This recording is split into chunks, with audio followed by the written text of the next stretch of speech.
Welcome, everybody, to episode 20. If you've made it this long, we're asking why. Thank you guys for listening. We appreciate it. We've made it through 20 episodes, and today our topic is going to be early season flies for wild fish. We talked about stocked fish last week. Going to talk about some wild fish this week. And before we get started, make sure that you check out all of our gear at www.risenfly.com. We appreciate you guys checking everything out there.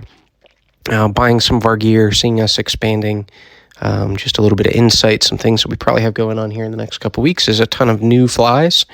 We've gone from ordering, an average order 2 years ago might have been 15,000, maybe 20,000 flies at a time. We've ordered about 200,000 flies in the last 6 months to up our inventory, add some new patterns, and make sure we're keeping up with the demand of all of you guys who absolutely love them. So flies start at 99 cents. If you do a half dozen of one specific pattern, which will pop up on the website there, get a little bit of a discount too. So you usually get about half off of one fly, sometimes a little bit more than that. But anyways, we appreciate you guys checking out this podcast today. We're talking today about early season flies for wild trout. So here in Pennsylvania, we actually have the most stream miles of any state next to the state of Alaska, mainly because we have all of these small, what some people would call mountain systems. Out west, you guys would call them just, big hills. But all of them have a lot of drainage with great cool water through there, and that creates a lot of trout water here in Pennsylvania. So if you're looking for a destination out east here, Pennsylvania is a phenomenal option. We've got spring-fed freestone and limestone influenced streams here, which can vary drastically from one to the next. Our state fish is the brook trout or char, and we have a ton of those all across the state. We have a bunch of wild brown trout streams around here, and there's actually a few streams, if you know where to look, that have wild rainbow strains. So if you're looking for wild fish, come out to Pennsylvania. I have fished wild trout in several other states as well, so we know they're out there, but we got to figure out how to go catch them. So early season, you've got a couple different things that I think really go into your fly selection. The one that I really explain a lot to people is the size of the insects that are in the stream. So we're sitting here, by the time this comes out, it's probably the first couple weeks into April. We might have a couple local hatches. Some of the quill bodies, your blue quills, black quills, quill gordons, Hendricksons, and then some of the early brown and black stoneflies. So those are about the only things that are really going to be popping with the anticipation of the Granum caddis happening very soon afterwards. So all those other bugs that are going to be happening in May and June, and this really goes into effect even earlier season, I would say February to March, is a lot of these bugs are significantly smaller because they haven't reached their full size capacity. So just like snakes shed their skin, these aquatic insects also go through what's called an instar process, which they shed their exoskeleton. They average 5 to 7 times through this process, and each time that they grow, they shuck their exoskeleton and get a little bit bigger. So seeing that we're getting closer to them hatching, we also need to realize that they're not at their full size capacity. So if you've got an insect, let's say your early season sulfurs that might be a size, let's say 16, that are hatching in May, those sulfur nymphs here in March and April might be at 20, 22, 24 right now. So my best tip going forward here in the beginning is start small. So even though those mayflies are mayflies, throw some midge patterns out there. So start small with some midge patterns. That is your fly tip number one. Zebra midges, RS2s, Juju betas, some of the other really tiny flies out there that can do really, really well as a small fly imitation. So start small and move up from there. So I would incorporate all of those small midge imitations for nymphs as one of the early season go-to flies.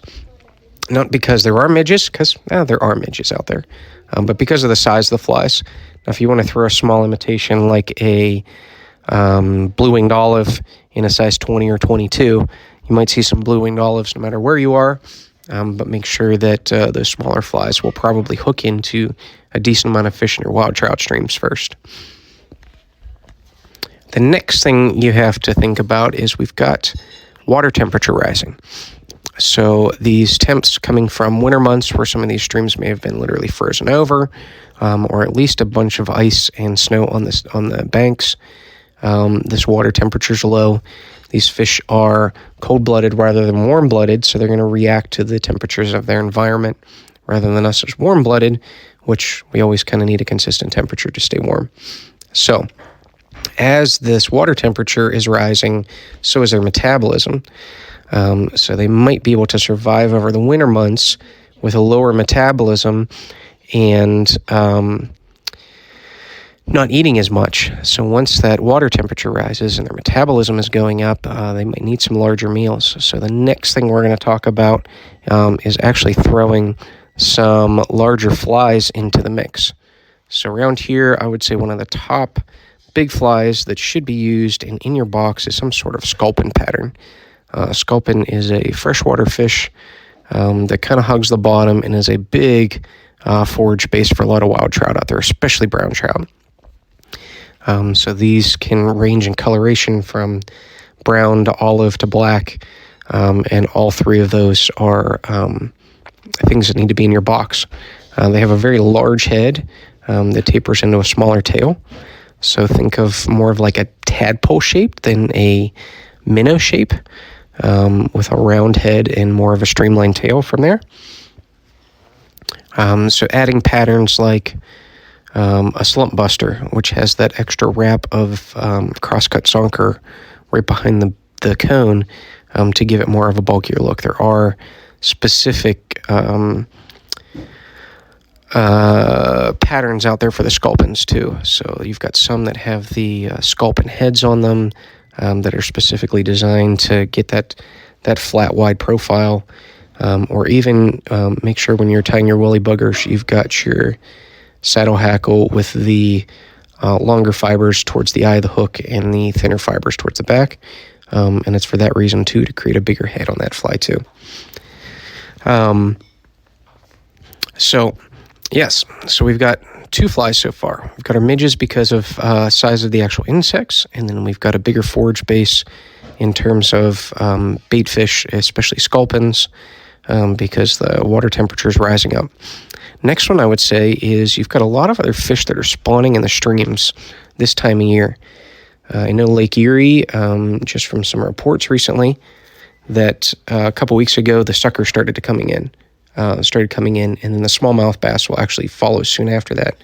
So you've got a lot of steelhead in the system that are either dropping back from the fall or coming fresh in from the spring, and even some brown trout as well. And then they've got a great new natural forage base of sucker eggs. So your sucker spawns, your crystal meths, your individual eggs like glow bugs are going to provide a great natural food source for these fish in your local trout streams as well. So you've got to make sure that you are matching the hatch with that as well. And eggs are a huge source of protein for a lot of fish out there. Talked last week about how rainbows love them, but a lot of times you can walk your wild trout streams this time of year, see some paired up suckers and other spawning fish, and you're going to see some trout hovering right behind them, getting ready to take them. So be prepared with any sort of egg pattern. I like the sucker spawn for this time of year because that's really what's in a lot of creeks around here. The sucker spawn pattern actually looks like just a clump of eggs rather than individuals, because that's how they come out. So it's a good idea to do that. I particularly like colors in the cream, yellow, light orange coloration to match the sucker spawn.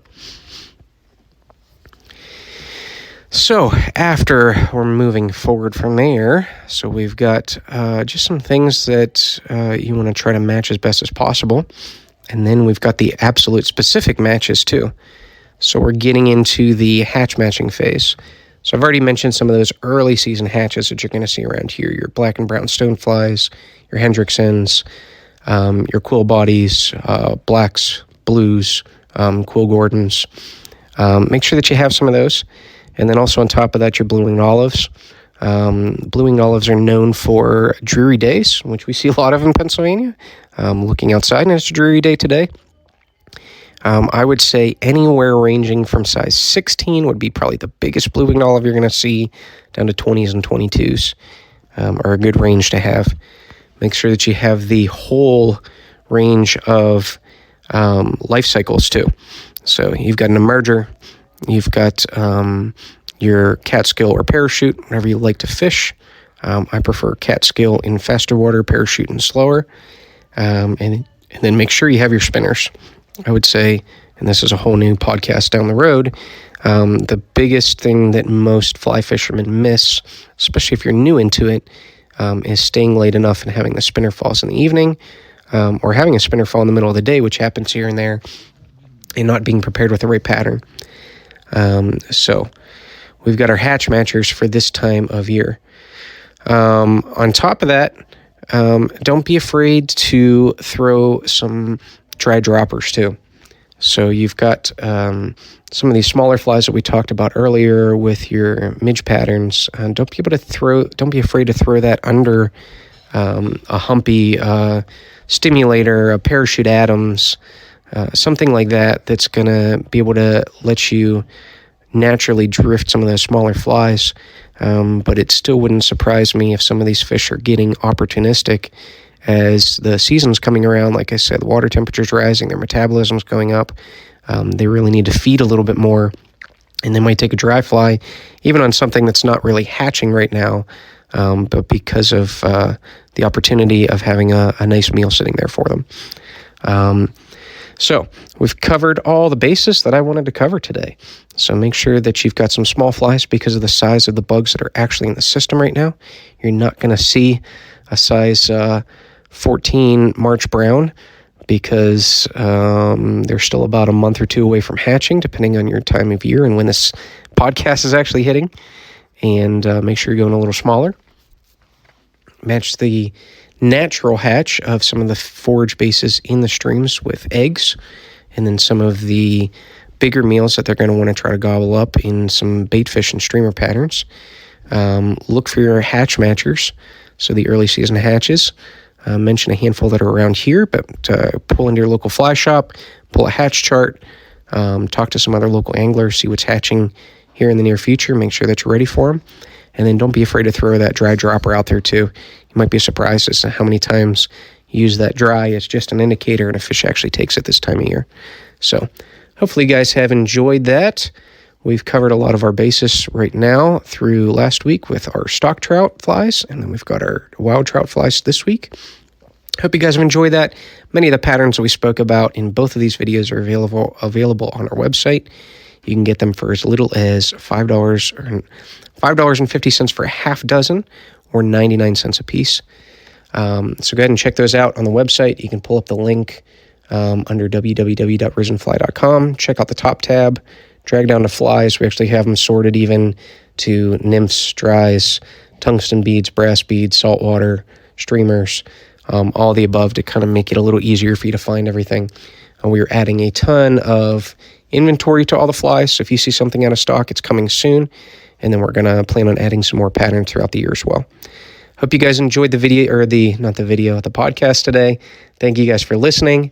This is episode 20, so thank you guys for lasting this long. We've got some more stuff coming, and then throughout the spring, we're actually going to do some other interviews with other people, so you won't just have to listen to me all the time, and have some great content for you guys here in the future. Have a great day. We will see you next week.